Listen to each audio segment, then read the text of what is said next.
We do specialize in optical work, so we do a lot of camera parts, optical assembly stuff. I have no background in logic at all. I've programmed CNC machines in G-code for 10 years. Just kind of X, Y, and Z positional spatial stuff.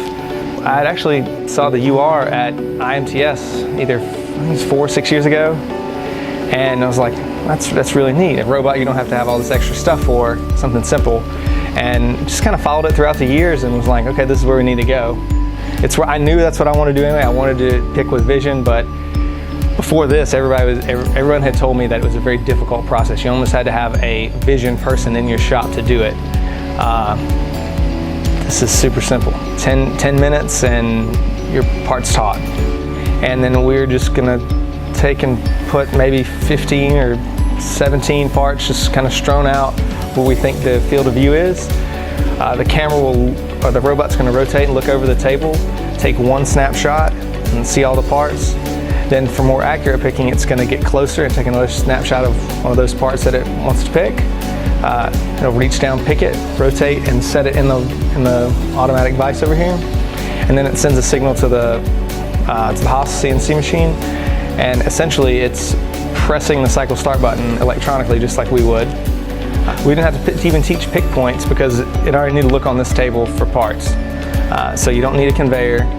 You don't need any type of special fixturing. So when I change parts, I'll just tell it I'm looking for a different part. That's simple. There's not a lot of changeover, so that's why the camera. Anytime I wanted to change diameters of parts or change parts, we'd had to machine new grippers, and this you just tell it to close, and it goes from the maximum to whatever you're closing upon.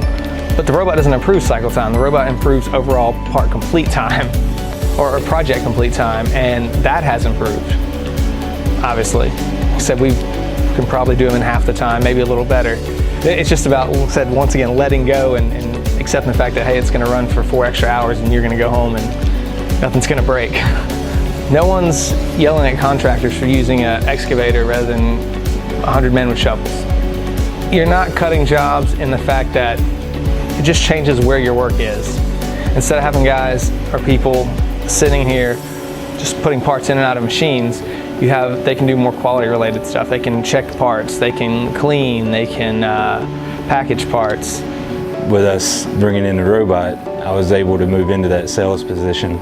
Along with learning how to program the robot, I believe it gives me a wider skill set overall.